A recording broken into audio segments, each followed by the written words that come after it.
heterostructure, and through application of high fields. These are just a few examples. And these all rely on the material remaining in thermal equilibrium through the perturbation process. Okay? However, there's growing interest, especially in the recent few years, in asking the question, what happens if you start driving these materials far from thermal equilibrium? I'm showing a few examples here, which are by no means exhaustive, but for example, one can ask what happens if you start to use light at the frequency that's resonant with phonons or magnons, such as to drive large amplitudes of those excitations. What would be the impact of that on the electronic properties in response? You can go to higher frequency perturbations where you're imparting things like photodoping, and you can ask whether there are analogies to chemical doping when you do out of equilibrium photodoping, and so on. And so today, I want to tell you about two works that we've been studying along these lines. And this is by no means the end of the road. I would say, the field is largely building up a toolbox to be able to address materials out of equilibrium. And so this is really sort of a snapshot of some recent progress along this line. So these stories are going to center around magnetic insulators. Okay? And in the first part, I want to talk about some interesting phenomena that occur when you drive charge excitations with light in what's known as a Mott antiferromagnet. And in part two, I'm going to show you what happens when you deliberately drive off resonant from many charge excitations. It turns out interesting things can happen there, even when you're not on resonance with some interband transition. So let's start with part one. To motivate this, let me just point to some recent theoretical literature on the subject. So there's been a lot of interest in what happens when you drive strongly interacting electronic systems far from equilibrium. And a prototypical example of that is the Mott antiferromagnet. So this is the ground state of a half-filled Hubbard model. So you have, in the presence of strong correlations or strong repulsion between electrons on neighboring sites, electrons become localized due to strong Coulomb interactions, and they can lower, the system energy can be lowered if the spins on neighboring electrons are anti-aligned, forming what's known as an antiferromagnetic arrangement. Okay, and so these theoretical papers, again, this is a sampling of many, deal with the general question of what happens when you suddenly bring this Mott antiferromagnetically ordered phase out of equilibrium. So one interesting type of perturbation you can apply is known as a quench, whereby some, for example, interaction parameter is changed on a very fast time scale, faster than any natural time scale in the system. And I'll highlight one particular example. This is this physical review letter at top, where the authors perform a quench on the Coulomb interaction, what's known as the Hubbard U. Okay, and so what they showed is that if you change this Coulomb interaction energy from some initial UI to some final UF value, and if you do that slowly, if you do that, in quasi-equilibrium, across some critical value of U, you transition the system from a paramagnet to an antiferromagnet. Okay, but it turns out that if you, instead of slowly changing U, you rapidly quench it. Okay, so you rapidly bring from some initial final value, then the phase diagram actually looks quite different. Particularly, there's a region in which, in the slow case, you would expect to have paramagnetism, but when you quench it quickly, you actually track this region of antiferromagnetic order. Okay, so in other words, if you just look at the final U value, and you thought about what happens in the quasi-equilibrium case, it would be a paramagnet. It turns out if you do it quick, if you bring it to that value via a rapid means, the system gets stuck in an antiferromagnetic phase. Okay, so there's some interesting new sort of critical phase boundaries that can arise, such as this dash red one, when you do things rapidly. Okay, and this graph on top is just their means of showing the persistence of the antiferromagnetic order through oscillations in the magnetic order parameter. So the means by which to test this idea turned out not to be so straightforward. Okay, first of all, you have to do things fast. And typically when you want to do things fast, you want to do it with light, with short pulses of light. And it's in general quite difficult to couple light into antiferromagnetic order. Nonetheless, there have been some really sort of heroic attempts using, for example, free electron laser-based X-ray diffraction experiments. And I'll talk a little bit more about this in just a second. But in general, this is a hard problem. Second of all, this is a bit more technical, but there's also this issue of what is known as the penetration depth mismatch. So if you think about a crystal whose depth is going in the vertical axis here, and I excite this crystal from the top using a pulse of light. And for example, imagine you're photodoping the system. What you might expect is a photodoping concentration that decays as you go deeper into the crystal, illustrated by this white line. And say, for example, if you think back to the previous theory paper, think of the case where you have some critical photodoping level where the system suddenly undergoes some out of equilibrium phase transition. Well, in order to be able to detect that critical photodoping level, you want to be able to detect a region you want to be able to sort of define that photodoping concentration exactly. Right? However, when you probe materials, that the probe also has some finite penetration depth, and so you're typically probing some volume averaged part of your crystal, which averages over a range of different photodoping levels. And that phenomena can actually obscure some critical behaviors. Okay. And so in order to be able to sample just a single photodoping level, what you'd really want to do is, in principle, probe a very thin slice of material. So the way you can do that is through a technique known as optical second harmonic generation. Okay. And optical second harmonic generation, or SHG, is the process by which an incident photon of frequency omega gets converted into reflected or transmitted light of frequency 2 omega. Okay. So the linear response, omega in, omega out, is governed by this well-known equation where E is the incoming electric field at frequency omega, P is the induced electric polarization at the same frequency, and these two quantities are related through some susceptibility tensor. And in this particular case, I'm showing an equation related to the electric dipole approximation of this process, and so I took out the subscript ED to denote electric dipole.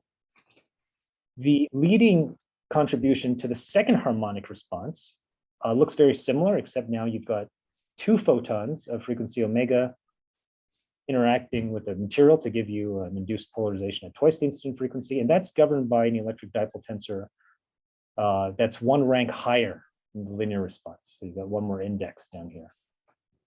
And it turns out that this particular tensor is 0 in the bulk of centrosymmetric crystals, and therefore it becomes very sensitive to the surface of a centrosymmetric crystal. Okay.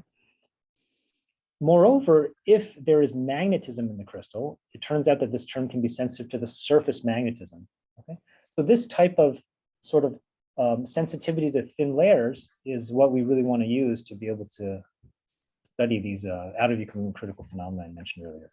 Now, one thing I want to add to this is the fact that, of course, the second harmonic response is not entirely coming from an electric dipole response. There are higher multiple processes that generically exist, such as electric quadrupole or magnetic dipole processes. And these don't have to vanish in centrosymmetric crystals. Okay, they generically are non-zero. And these are will turn out to be very useful because they can interfere coherently with the surface electric dipole contribution and provide information about symmetry breaking. So we'll get into that in just a second. The system I'm going to study today is a Mott antiferromagnet called strontium-2 iridium-04. This is quite a well-studied system that's well approximated by a single band Hubbard model, and so it's a pretty ideal sort of test bed for Mott antiferromagnetic physics. It's got a Mott gap or a charge gap of roughly 1/4 of an eV. The low energy near Fermi level states, or mod insulator, these are known as the lower and upper Hubbard bands, are made up of spin orbital entangled J effective equals 1/2 states, okay, that are comprised of the d orbitals from the iridium ion. Okay? And deeper down, you've got a fully filled band with effective orbital momentum 3/2 character. So it's not important, but these will just be labels that we'll use later on. Okay, and this structure is borne out in optical conductivity measurements, where you can see this peak here denoting a transition between the lower and upper Hubbard bands, and this broader peak denoting a transition from the lower filled J 3/2 band to the upper Hubbard band. The structure of what I'll refer to as strontium iridate looks a lot actually like the parent compound of cuprate superconductors, okay, for those who are familiar. Very simply, it consists of layers stacked along the c-axis, each layer having the iridium ions arranged in a square network that are surrounded by octahedral oxygen cages. On each iridium site is a effective angular momentum equals 1/2 degree of freedom, which align antiferromagnetically between nearest neighbors. And the special thing about this compound is that there's a rotation of these octahedra, counterclockwise and clockwise on neighboring sites. And these local degrees of magnetic freedom rotate together with these oxygen octahedra, so that this canting produces a net magnetic moment per layer. Right? So if there were no canting, there'd be no net magnetization because the up would exactly cancel the down. But with this canting, there's a net moment, at least in this drawing, pointing to the left. And the way in which this system orders in 3 dimensions is that this net moment, colored in red, stacks along the c-axis in an antiferromagnetic fashion. Left, left, right, right, left, left, right, right, and so on. Okay? And this happens at about 230 Kelvin, which we call T-NAL. Okay. So the way in which we are going to try to detect the magnetic component at the surface is through a technique known as SHG rotational anisotropy. And this technique is very simple. You cleave a crystal, you shine light of frequency omega obliquely incident onto the surface, and you measure the specular reflected 2 omega light coming off. And you can do this as a function of this angle phi, about which the scattering plane rotates about the sample normal. It's called the c-axis. Okay? And you can collect these so-called rotational anisotropy or phi-dependent patterns using different combinations of ingoing and outgoing polarization. S being out of the scattering plane, P being in the scattering plane. And by doing a combination of these measurements, you can reconstruct the chi-IJK tensor I was telling you about earlier. Okay. By the way, I should say, if there's questions throughout the talk, interrupt anytime, please. David, I have a quick question about the prediction. That is the prediction that if you quench, the state you end up is then a metastable state, that is, it's long-lived, or is it itself transient? It depends on what you put in the model. So, if you don't, for example, allow any dissipation of energy into the lattice degrees of freedom, it's metastable. If you do, then it will decay. Thank you. Okay, so physically, the way we do this in the lab is through what's known as a rotating scattering plane technique. So basically, instead of rotating the crystal, which we have to keep, in a large, bulky cryostat, we rotate the scattering plane. I won't go through the details of the setup, but I'll just illustrate the working principle. You have optics that are on fast rotators. And what that does is it projects second harmonic light coming off at every different phi angle, every different scattering plane angle, onto different locations on a 2D detector, on a CCD camera, okay? And so the types of patterns that emerge from this study look like this, okay? Where the intensity is where the color is the intensity of the second harmonic light, and the location around this circular locus of points denote different scattering plane angles. Okay, so this is what the RA patterns, the rotational anisotropy patterns from strontium iridate, look like in the non-magnetic phase above T-NAL. Okay, so this is data taken at room temperature. And these are 4 different patterns taken with 4 different polarization combinations. The first subscript being the incident, the second subscript being the outgoing. And the important thing to take away from this slide is just that because the crystal is centrosymmetric, we don't expect any bulk electric dipole radiation. And in fact, you can fit all these patterns consistently with bulk electric quadrupole SHG within a symmetry group. This is a point group symbol within a crystallographic group consistent with what's been reported in the literature. Okay, so we understand sort of the origins of these types of patterns at room temperature. Now, what we do is we cool the system down and do SHG imaging. So this is data taken on a far field SHG microscope. And we do this because in general, there are magnetic domains that form below the critical temperature, and we'd like to identify those before actually doing any symmetry sensitive study. So this is just a white light microscope image of the surface of strontium iridate that we cleaved. And this is a similar field of view taken at room temperature with an SHG microscope. Okay. And so here you can see there are no features. There's the gradient and intensity is merely due to the intensity profile of our light. If you cool it down, however, from room temperature to 80 Kelvin below T-NAL, you see this sort of patchwork emerge. And this different colors on this patchwork denote actually different orientations of that surface magnetic dipole moment. Okay? So this is a square lattice, and so that surface magnetization can in principle point along 4 different directions. And as I'll show you in a second, these different colors denote different orientations of that surface moment. Okay? And so what we do to do if we want to refine symmetry is we want to make sure we do this, provide this spatial map, and then we shrink our beam spot down to a size smaller than a single domain, and then look at how our RA patterns evolve as a function of temperature as we cool down. And the reason we have to do the imaging first is because if our beam were traversing, we're spanning 2 domains or more, the symmetry would be, the symmetry breaking would be obscured by the domain averaging. So this is, the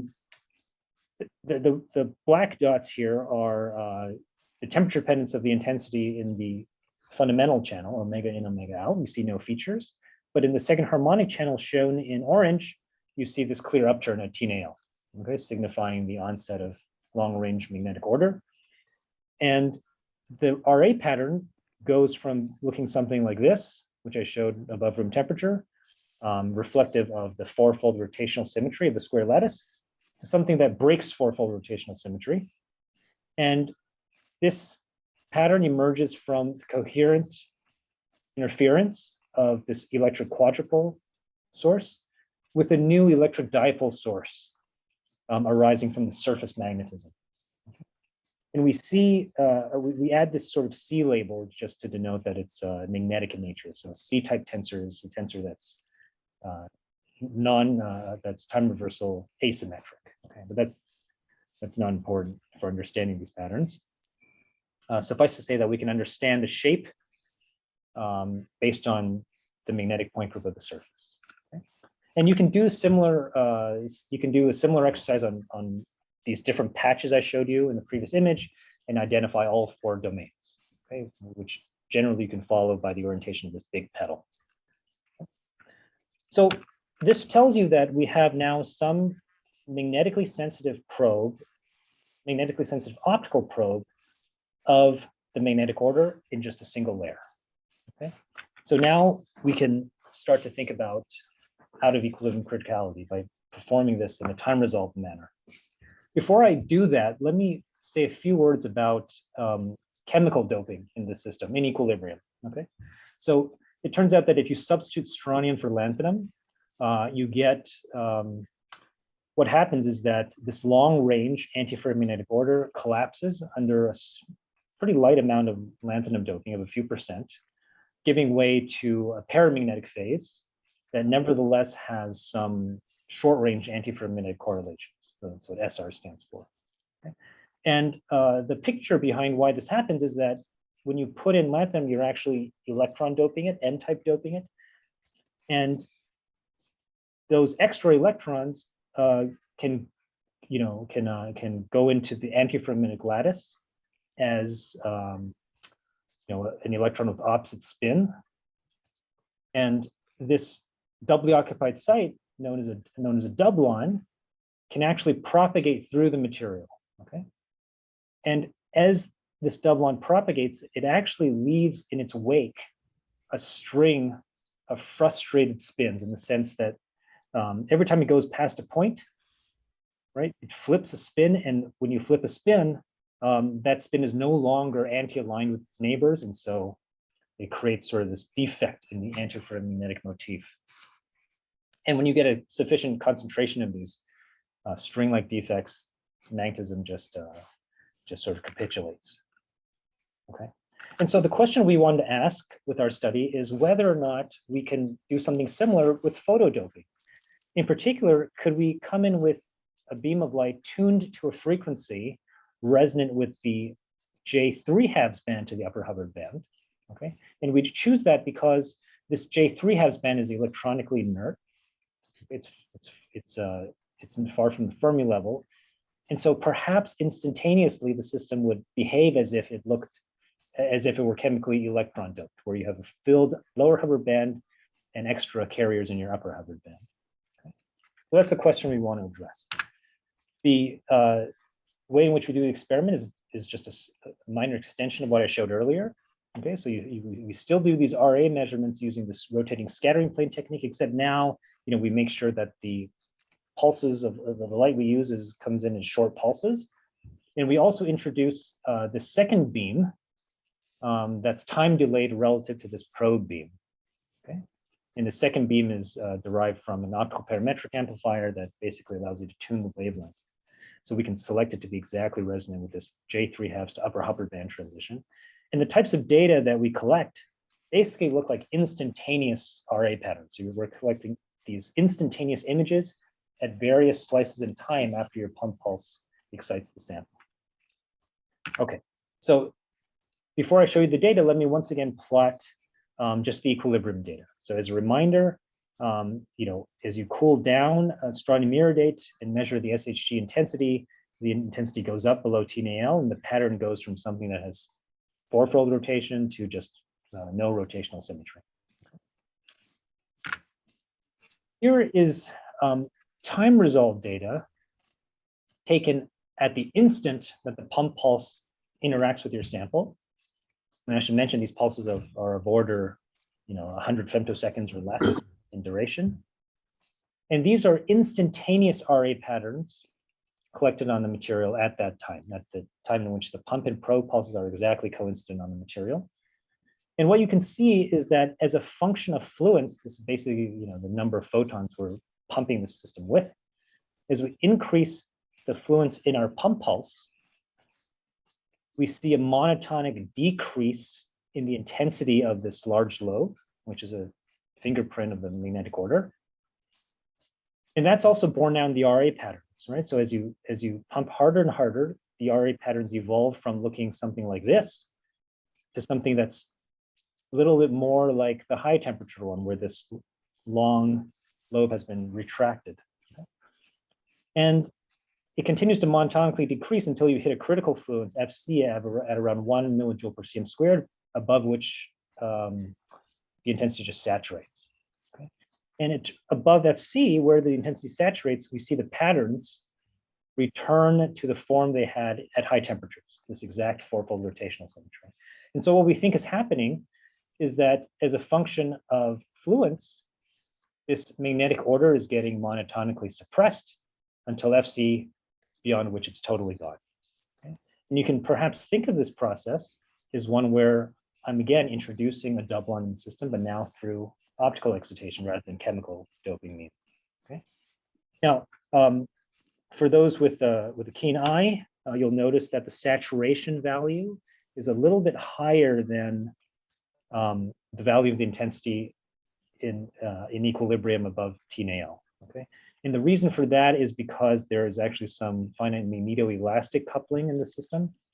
And when you when you cool below TNAL, not only do you have an onset of the electric dipole contribution, but the electric quadrupole contribution also changes a little bit because the lattice distorts due to some magnetostrictive effects. And when you rapidly change the doping and collapse the magnetism, the system actually doesn't have enough time as far as the lattice is concerned to relax. And that's why the system stays in this sort of distorted lattice configuration. Okay, so you can play tricks where you now keep your, you measure this sort of instantaneous magnetic order parameter as a function of both temperature along this axis and the photodoping concentration, or the fluence, if you like, along this axis, and you can track the onset temperatures of the magnetic order parameter. And if you plot the onset temperature as a function of fluence, or we've converted the fluence to excitation density through some back of the envelope conversion, what you can see interestingly is that it sort of follows the chemical doping trend, which is shown in white. Okay, this is a hand-waving argument, but the important thing is to say that there's at least consistency, and more importantly, the amount of light we're putting in with the pump pulse, of order a millijoule per cm squared, is actually enough to heat the electronic bath up to hundreds of Kelvin. And so, if it were a heating effect, you would not expect this out of equilibrium phase diagram to match so well with the chemical phase diagram. So the fact that it does tells you that it's not a heating effect. Okay, and I should mention again that this suppression of magnetization in strontium iridate has also actually been investigated through free electron laser based X-ray diffraction measurements performed in ultrafast mode, as well as we're using a magneto-optical activity. So you can find those in these papers, but they, largely are consistent with what we've seen with SHG. So a quick question. Andrew. David, it's good to see you, by the way. How long does it take for the J equals 3/2 electrons to, for J equals 1/2 electrons to decay in there from the lower Hubbard band? Yeah, we think of order of picosecond, Uh-huh. which I'll show in just a few slides. Ah. But the photodopants decay very quickly. Mm-hmm. Thanks. Yeah, thanks for the question. Okay, so we've shown that we can, I've told you what happens to the magnetism at, as soon as you excite it with light. Now let's talk about what happens on the recovery end. Okay, so here I'm showing you the SHG intensity at one particular phi angle. That's, I think this data was taken at the angle where the big lobe resides. Is a function of time after the excitation. And what you see here is that at low fluences, below the critical fluence, there's a recovery back to equilibrium on the order of a picosecond. Okay, and what's important to note here is that even when I reach FC in my pump pulse, where I've completely collapsed the magnetic contribution to the SHG, the electric dipole contribution, I still have a rather quick exponential recovery. However, if you continue to pump the system harder and harder, the recovery continues to slow down. Okay? And if you fit all these with an exponential decay, and you plot that exponential decay constant as a function of fluids, what you find is this interesting diverging behavior, where the system totally slows down. We see no recovery out to hundreds of picoseconds at about 1.6 millijoules per cm squared.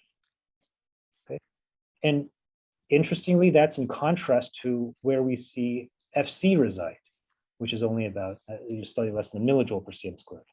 So what this is telling you is that the critical fluence needed to suppress the magnetic order parameter is separated from the critical fluence needed to completely for the system to undergo a critical slowing down behavior. And so unlike in thermal equilibrium, when you take a system out of equilibrium, actually these phenomena can bifurcate. They can not coincide. So in other words, the antiferromagnetic length scales and time scales diverge at different points in the out of equilibrium phase diagram. So just a reminder, in equilibrium, when we heat, if you think about a free energy landscape that represents some finite order parameter being present in the system, and you imagine heating the system above the critical temperature, what happens is that this double well becomes flatter and flatter, and so where the system goes from being double welled to quartic, having being flat bottomed, is the same point at which the order parameter recovers to 0. And so in equilibrium, where you see divergences of length scales is also where you see divergences of time scales. Where phase transitions occur, you get critical slowing down. The situation is not respected when you go out of equilibrium, as we've seen in at least mod antiferromagnets, where as a function of this dynamic tuning knob, in our case fluence, you first kill the order parameter and then you undergo critical slowing down. So you could visualize this out of equilibrium phase diagram as one where these two phase boundaries bifurcate. Okay? And I won't go into the details of the mechanism, but just give you a sort of flavor of what we interpret is going on. So back to Andrew's question, how fast do the charge carriers decay? Well, the charge carriers can be followed using by just looking at the linear reflectivity versus time. And those decay rather quickly, on the order of a picosecond. Okay.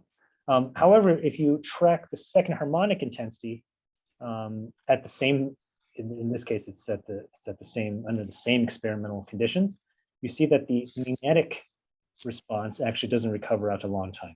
Okay, so the persistence of this magnetically suppressed state is really decoupled from the charge degrees of freedom. The charge is relaxed, but the magnetism stays suppressed out to long time. And this is just showing the fluence dependence of both the minimum of the reflectivity transient and its recovery time. And those are, both of these show fluence dependence that are dissimilar to what I showed for the SHG response. Okay. So what we think is going on is that when you photoexcite the system, you're creating these string defects in your antiferromagnetic background that are collapsing the order parameter. But as the charges decay back, the decay is mediated by the emission of magnons, so magnetic spin wave excitations. Okay, so every time you have a doublon and a hole recombine, you spit out a magnon. And when you get a critical number of magnons populated in the system, that's when this free energy landscape transitions to being flat bottom. Okay? And so really it's because of these two ways of being able to suppress magnetism in an antiferromagnetic mod insulator that you're able to see this bifurcation of dynamic and static criticality. So, an interesting outlook to this work is first, we've looked at transient magnetism. If we can take, the analogy with equilibrium even further, here I'm showing a phase diagram of Coop rates where, with further doping, you get interesting phases like pseudo gaps, like D-wave superconductors and so forth. Could similar things arise upon photodoping? So we're building probes to be able to capture whether these different types of order are emerging. And there's some interesting applications, perhaps to ultrafast spintronic applications with this phenomenon, because, if you want to, for example, switch a spin state or turn spin state on and off, you can do this thing with, you can perhaps exploit this technique to do so faster without having to incur critical slowdown every time you turn things on and off. Okay, so that was a story about what happens when you deliberately excite charges across a gap, create real charge excitations, and what's the impact of that on magnetism. Now, it turns out that even if you don't excite charges, there could be dramatic changes that happen in a crystal, which is something known as Floquet engineering. So let me talk a little bit about the introduction to this topic, and then I'll get into the data. When a crystal breaks spatial translation symmetry, right? You get a folding of your electronic bands and a reconstruction into these Brillouin zones. Okay? That we're all familiar with. It turns out that if you break not spatial translation, but time translation symmetry by periodically modulating your material. A similar phenomenon happens now along the energy axis. Okay. So the Brillouin zones, the analog to Brillouin zones along the energy axis are known as Floquet sectors. And this sort of what we call Floquet band structure can actually give rise to potentially interesting sort of electronic responses that you don't get in equilibrium. Now, there have been sort of there's been a sort of surge in ideas along this line over the past several years, but experimentally this regime is very hard to realize for the following reason, which is that if you want to, I'll define this better later, but if you want to meaningfully perturb a system using this periodic driving technique, you need very large electric fields. Okay, and so the how much you perturb a system this way is parameterized by this epsilon, which is called the Floquet parameter, which is given by the ratio of the electric field strength times the electron charge over a lattice constant. Okay, so you can think of that as sort of a potential energy drop between sites due to the electric field divided by the photon energy. And it's only when this ratio reaches around 1 do you get meaningful perturbations. And if you plug in a photon energy of, a typical near IR value of an EV, this amounts to an electric field of about 1 volt per angstrom. Okay, so these are enormous electric fields that typically do a lot of damage to your material. Nevertheless, there have been some interesting pieces of progress along these lines, largely focused on metals, in particular these what are known as gapless Dirac systems. So these are metallic materials that have electron dispersions that are linear. Okay. And for example, at the surfaces of topological insulators, you have bands that disperse linearly, and there's been nice photo emission measurements done in a time-resolved manner that show that when you're driving the material, the bands actually replicate along the energy axis. So these are the different, these are the sort of states that are replicated in different Floquet sectors. There's also been more recent experiments on graphene, another Dirac system, where upon driving, the system seems to transform into one that supports an anomalous Hall effect, okay, through some band structure, light-induced band structure. Now, the limitation of these experiments is that, again, you need very strong electric fields, and because these are metals, they absorb readily, you can't go that high in your electric field.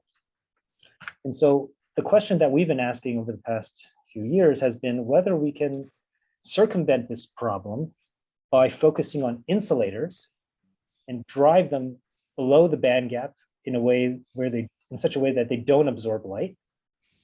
And can we get to much higher fluences and much higher electric fields and generate much larger coherent changes in both the electronic structure and its resultant macroscopic properties?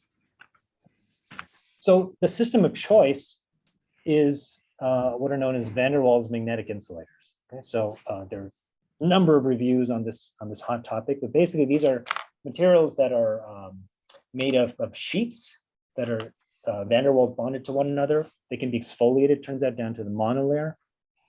And this particular group, I think this list is not the most updated, but there are a group of compounds that exhibit long-range magnetic order that can also be exfoliated, and there's some list of advantages that come with this ability to mechanically exfoliate to the monolayer. For our purposes, we actually looked at these materials because of their clean band gaps. Okay, so the particular series I want to focus on are these MPS3s, where M is a transition metal. There are a couple of variants, manganese, iron, nickel, all of which undergo antiferromagnetic ordering below some critical Néel temperature.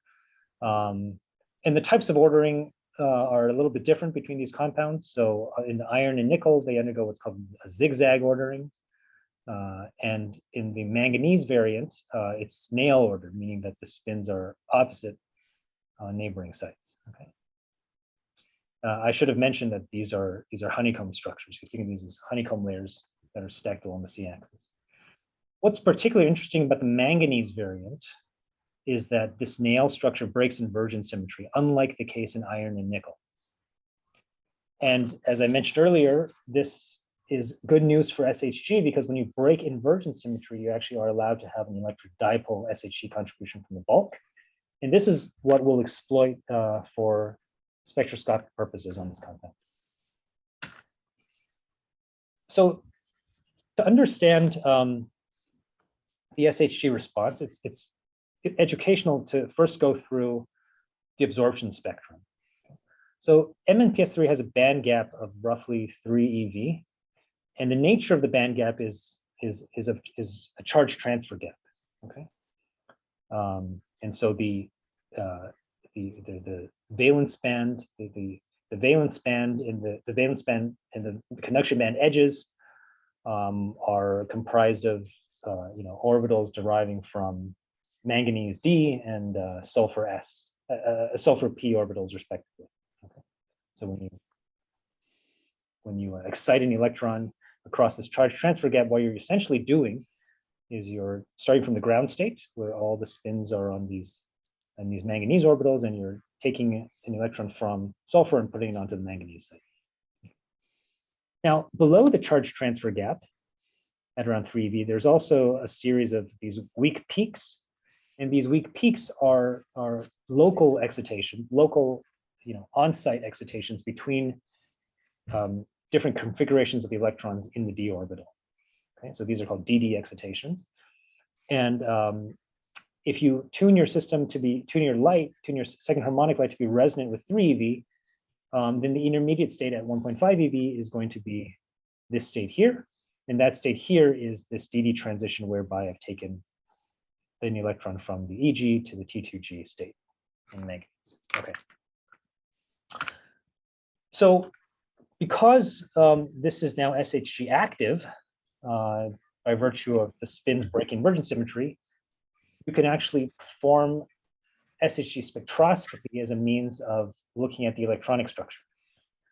So the crystal is, as I mentioned, transparent below roughly 3 eV. It's manifested through the color of the crystal. You can look at with your naked eye.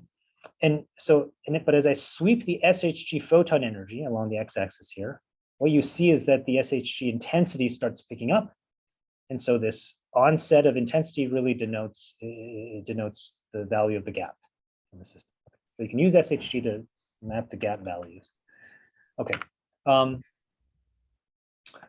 Moreover, as I mentioned, this is a magnetic order enabled SHG process. And to prove that, let me show you experiments where we've tuned our second harmonic energy to really be resonant with that charge transfer gap. Okay, you can see that above and below TNAL, there's a clear change in both the intensity and the shape of the RA patterns that are consistent with the known magnetic point group of the material. Okay, and if you track, for example, the intensity at one particular lobe and measure that as a function of temperature, you can see an onset in SHG intensity that actually tracks the magnetic order parameters measured by neutrons. So we think we know what we're measuring. Okay, so before launching into the time resolved work, let me just you need to bear with me on one slide as far as background theory. So an expression for this magnetic order-induced electric dipole SHG susceptibility when the SHG photon energy is tuned near the gap, okay, is given by this equation, okay, which is easily sort of illustrated through this level diagram, right? So it's basically an electric dipole transition from the initial to the intermediate state, followed by another electric dipole transition from the intermediate to the final state, and then an electric dipole transition from the final state back to the initial state. Okay, and that's of course weighted by the detuning of your photon energy from the level separations. Okay. So if you perform a single ion type calculation, you plug in the functional form of the orbitals for these various states, plug them into the I, M, and F eigenfunctions, you can actually solve for what chi-ED is. You can get an analytical form for that, and that looks like this. Okay, the details are not important, but you can see here that you get a term that's proportional to the difference in spins on opposite sites, which is nothing but the antiferromagnetic order parameter. Okay, so analytically, we can also sort of reason to ourselves that what we're seeing is indeed proportional to the magnetic AFM order parameter. Okay, so now that we understand what we think we're seeing, let me extend this theory into the time domain by now driving with a frequency that's below the charge transfer gap. And this drive is mainly going to couple the initial and final states, because the initial and final states have opposite parity by virtue of their charge transfer character. And so you can reduce this 3-level problem where I had initial, intermediate, and final states to a 2-level problem, since the drive mainly couples the initial and final states. And if you solve this 2-level problem using analytical formalism, okay, in particular, if you diagonalize this, what's known as the Floquet Hamiltonian, you get you can get expressions for the final state and initial state wave functions under a drive. Okay, so let me walk you through this. So I'm not expecting you to follow sort of the derivation, but I want to tell you the main features of the result. First of all, if you look at the final state, okay, and look at the energy term, the exponential, what you find is that the energy gets lifted from the equilibrium energy by a factor of delta E, where delta E depends on the characteristics of your drive. Okay, and the initial state gets pushed down by that same factor delta E. And so what this means is that in the presence of a drive, you actually have a repulsion between the initial and final states that tends to widen them, meaning you have an enlarged band gap. You also have mixing between initial and final states, parameterized by this alpha value here. So what I'm plotting here is the energy gap, this charge transfer gap, okay, which I'll call E sub G. I'm tracking that behavior as a function of time under the influence of a pulsed electromagnetic drive. Okay, so here's my pulsed field. This is all simulation, by the way. Here's my pulsed field reaching, in our simulation, we use a peak value of 10 to the 9 volts per meter, 0.1 volts per angstrom. Okay, and we asked the question, under the influence of this kind of drive, what is my band gap doing as a function of time? And it turns out your band gap, of course, follows the envelope of the drive, and it reaches a maximum value of roughly 200, almost 200 MeV above the equilibrium value. So in principle, by driving the system below the gap, you can actually coherently modify the band gap by quite a large amount, okay, theoretically. For the more experts in the audience, what the way you can understand this roughly is through a combination of optical Stark shifts and Bloch-Seegert shifts, OS and BS respectively. Okay, so what I'm plotting here is the separation between the valence and conduction bands as a function of my maximum pumping field. Here I'm pumping it squared I'm plotting it squared for convenience. Okay. And these green and orange curves are what you would expect in a purely optical Stark or Bloch-Seegert shift type scenario. And you can see that really you need both to account for the gross features of the data. Now, what's interesting when you open the gap up is that, remember I told you that this SHG response was only present when we tuned on resonance with the charge transfer gap. And so if your gap were to widen, such as to bring your SHG energy off resonant, you would expect that SHG response to dip. And so what I'm plotting in the inset here is the change in the SHG response as a function of that driving field amplitude, squared again for convenience.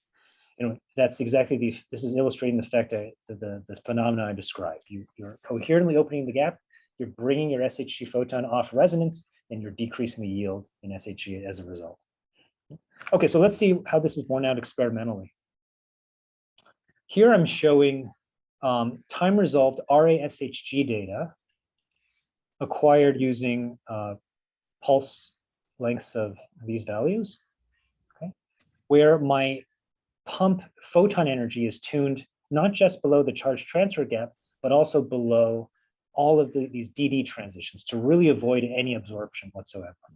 So I'm plotting here the temporal evolution of the change in SHG yield for a number of different pump photon energies below the DD excitation energy. And what you can see are two interesting things, one of which is that the SHG intensity perfectly follows the pump pulse envelope, which is shown in red. It might be hard to see here. It's this red curve. Okay. So this is telling us it's a coherent process. There's no heating involved. Otherwise, this thing would be asymmetric, as I'll show you in a second. And second of all, this SHG yield is almost completely turned off. It's almost at 100%, consistent with what we actually predicted in our simulation. I should have mentioned this earlier. In contrast, if you look at what happens when we tune on resonant with the DD transition, the profile looks completely different. First of all, it's very asymmetric. Okay, and second of all, if you compare timescales, I'm showing femtoseconds here versus picoseconds here. And this sort of profile is what you typically expect in the heating scenario. You dump a lot of heat into the system. There's exchange with the spin bath. The spin bath heats up above the nail temperature. That in turn suppresses your SHG intensity.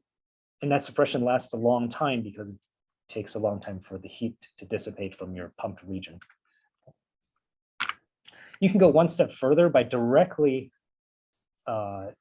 probing how the band gap is changing. So here again, I'm showing the equilibrium case where, as I mentioned, the SHG is really a marker of the band gap through this upturn. And here I'm showing you what happens during the drive to the spectrum for a driving for a sub-DD transition drive photon energy at a specific value of my electric field. You can see that the gap widens, okay, just like we predicted. And in fact, quantitatively between experiment and theory, the widening energy is actually pretty good agreement, surprisingly. And you can keep going with even larger applied electric fields. Okay, so great, I have 30 more seconds. So what all this, this, as I said, this is sort of a work in progress, but even with what we've demonstrated so far, I think, what it's showing you is you can use Floquet Engineering as a means of coherently modifying an electronic structure, thereby changing the electronic response of an insulator. And you can do these things as fast as your pulses will allow, okay? And you can do these things without any heating, purely coherently. And these may be useful for example, fast photonic devices.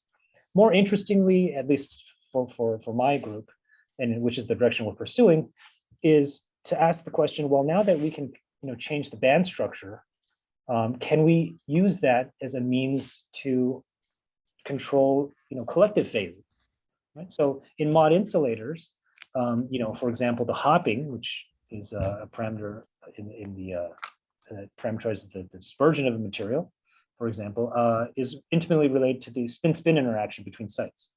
So if we can coherently engineer the hopping, that means we're also coherently engineering the exchange interactions, and can we thereby influence the magnetic ordering in a completely coherent way. So those are the directions we're pursuing. And I'll end with just a slide of acknowledgements. Alberto and Kyle are postdocs in my group who worked on the Strontium Iridate project, and Jeannie and Hao are the ones working on the Floquet Engineering projects. And we've really benefited from a large group of theory and experimental collaborators who none of this would have been possible without. Okay, thanks for your attention. Thank you very much, David. A very, very interesting talk, and we can use the react buttons to applaud. I'd like to open it up for questions. I guess if you have a question, please go ahead. I have a question, if you allow me. Sure.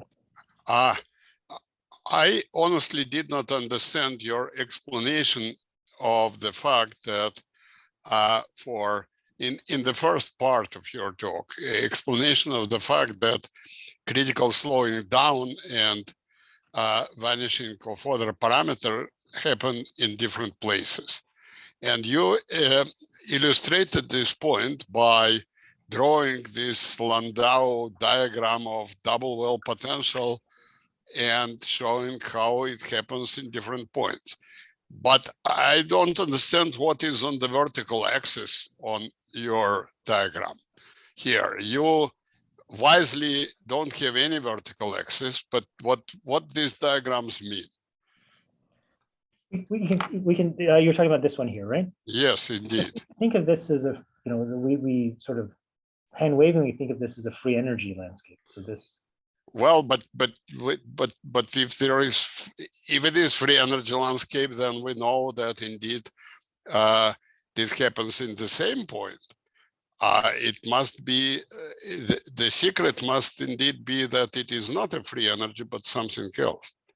Yeah, no, this is a great question. So,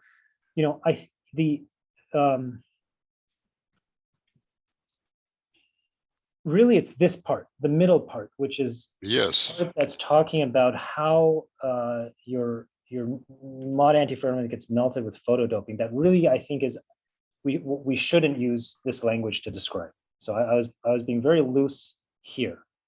So this part we can understand in a free energy context. It's just Magnon number. Yeah. And that Magnon number is increased because as the charges decay, you're getting more and more magnets into the bath. Okay. Here, to be honest with you, we don't have a good theoretical way of understanding. So certainly, you're right. Maybe this is a misleading diagram in the sense that we shouldn't think of it as a free energy and this climbing to the maximum. So it's something that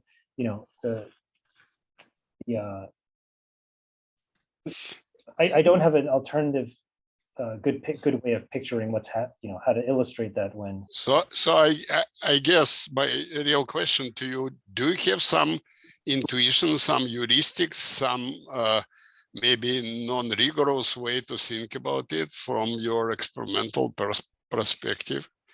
Yeah, it's basically what I mentioned, which is the photo doping.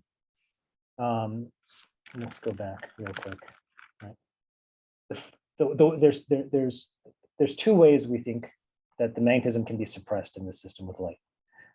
One way is through this mechanism, this sort of string defect type mechanism. Okay. You have a double on, propagating through your material. And I should mention this thing happens very quickly because the hopping in this system is quite strong. And so these can be created very quickly. And the second mechanism by which magnetism can collapse is through increasing the number of magnons. And so it's the fact that you have both of these mechanisms at play that you can have this bifurcation. I see. Take place. If it were all magnon, if it were only one, they would have to look like, if it were, for example, if it were only the magnon mechanism, then it would just look like in equilibrium. You wouldn't have these separated. Right. Yeah. That's our heuristic understanding. Okay. Interesting. Thank you. It's very exciting. Thank you. Thanks a lot for the question. Dries, I think you had your hand up next. Yeah, actually, my question was exactly related to Hsieh's, but maybe more on the microscopic level, because you gave this explanation of the fact that magnons get emitted when a doublon annihilates with a holon. But basically, when you photodope, you start at half filling, so you're only creating doublons. So don't the doublons just annihilate by themselves? Is question number one. There's no holons. I mean, there's no need for them to recombine with holons. The second thing is, couldn't it just be that the two different length scales or time scales are involved with when the density of doublons is low? Actually, it basically means, although doublons can hop, there's a string tension because every time you hop a doublon, you're flipping a spin. but that causes energy. So that actually, this whole string causes string tension. So these doublons can't really move away very far. They're actually very heavy, even though the band dispersion is very light. But at some point, of course, density becomes so high that basically these strings start to overlap and get tangled. And when they get tangled, I assume that dynamics becomes super slow, while when they're not tangled, dynamics is very fast. So I was just wondering how much is theoretically known about what's going on, and is this reasonable? No, they're great questions. To the first question, maybe, when we talk about hole, when you say holon, presumably, of course, you're talking about, a vacancy in the lower Hubbard band. Right. Exactly how the charge dynamics is occurring, between the lower Hubbard band and the J3 halves band is unclear from experiments. And so take this as just, this could also represent, a hole in the 3 halves band. Okay. Yeah. Well, that was, I guess, my confusion. Yeah. Yeah. But it could also be that, a hole in the 3 halves band Right. cools into the lower Hubbard band quickly, but we experimentally, we don't know those timescales. So take this with a grain of salt, this diagram. With regards to the second question, when you get to I agree with you. If there is if these string defects there should be tension because of the energy cost. If they get to a high enough density where now you are cross annihilating, right? Experimentally, the one way to look to be able to see that is through the recombination dynamics, in particular through the fluence dependence. Okay, because what happens is you have when it's just a single body, when it's just a single hole in double decaying, we call it monomolecular. But if it's cross decay, then you have bimolecular dynamics, recombination dynamics. And so the greater the if you have bimolecular dynamics at play, the greater the density, the faster it should get, because there's more partners now to choose from. And you can distinguish that by looking at the decay rate, recovery rate, as a function of fluence. There's a particular form actually we should follow in the case of bimolecular decay. We don't see that. So we don't think that we don't think it's this change in regime from low density to high density for that reason. Okay. Oh, that's interesting. Yeah. So there were a few hands raised that, Andrew, do you want to ask a question? Oh, he answered my question while explaining all that. So. And Shu Chen, maybe the same applies? Actually, I have one very basic question. So for the dynamical Floquet model you mentioned, is this the gap opened in the time direction or not? I mean, I'm not sure I understood your question. What does that mean by the gap? Yeah, I mean, I just want to I just mean, you have one initial state and one final state, and then the after this interaction, then the final state is the linear combination of the I and F, right? So is there any like a transition from one state to another state stuff? So you're saying, is there a transition from? I think, okay, so I think you're asking what happens to the other. Okay, so if I start with the initial state, what happens to, what happened to the transition to both of these states? Yes. So what one of them has the same parity, and so it's going to be far suppressed with respect to the other. So for selection rule reasons, actually one of them is more important. But although we take both into consideration, but we're dominated by one. If that's, I don't know, does that answer your question? Yes. So could you please go to several slides before? Yeah. So just let me see. So you show the open the gap diagram. I mean, there. You mean in the time translation of when you break the time translation symmetry, and then there's the here gap. Yeah, actually, I just don't quite understand that. The diagram in the right panel. So what is the wave number here you mentioned? Oh, so this is you're asking why there are gaps here? Yes, yes. Okay. Oh, okay. So first of all, these gaps are open between bands in different Floquet sectors. Mm. Okay, so for example, you have Dirac cone here, you have one above, and then where they overlap, they gap out. And in fact, that's actually what some of these experiments have shown. Right? So where you have band overlap between bands in different sectors, turns out if you choose the right polarization, you have to break time reversal to make them hybridize. But if you come in with circularly polarized light, you'll actually get a gap open there. Okay. We actually are not, I'm talking about everything that's primarily happening in the zeroth Floquet sector. So I'm not, our work is not showing any hybridization between bands in different Floquet sectors. It's all just renormalization of the zeroth Floquet sector bands. Okay, thank you. Yeah, I have a Feel free to email me if that wasn't clear. question about your part one. It reminds me of also the kind of the demagnetization that's done in metals. You get, ultrafast demagnetization effects, and there one can actually detect the spin waves. I mean, because their frequencies, I guess, are in the tens to hundred. The oscillations are 10 to hundreds of picoseconds.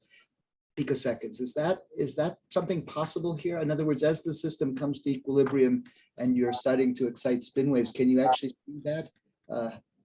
Those processes? If you don't mind, let me go to a supplemental slide I didn't have a chance to show.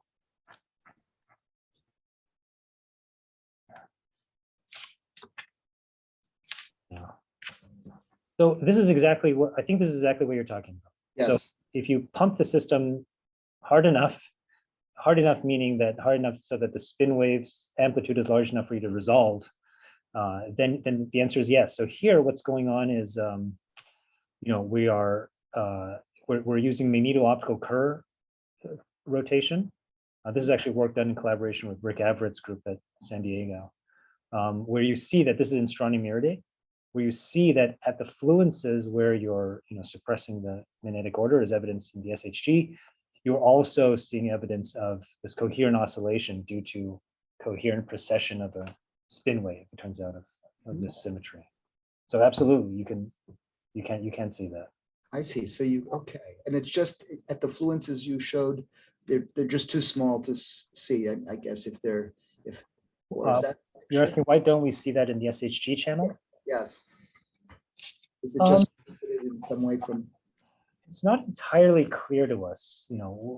It could be partially due to just signal to noise, but also, these, what's being picked up. So this is a normal incidence Kerr measurement, which is sensitive to the out of plane component of spin, and that's what you should pick up because the precession is sort of doing this. So you're having an out of plane component that's oscillating. And the SHG is really good at picking up the in-plane component of the oscillation. And because the spins are primarily in the plane to begin with, one of them goes like sine, if this is the angle, one of them goes like sine, one of them goes like cosine. And for small angles, you're more sensitive to one than the other. And so the Kerr effect turns out to be sensitive to the sine. Whereas we're sensitive to the cosine, and we think that's probably another reason why we don't see it. Okay. Thanks. There are no further questions. I want to thank you for this very interesting talk, very interesting work, and we appreciate your coming to us by Zoom. Maybe we'll see you in person at some point. I would love that. Okay, thank you so much for the invitation. It's great, great being with you all. Okay, thanks again.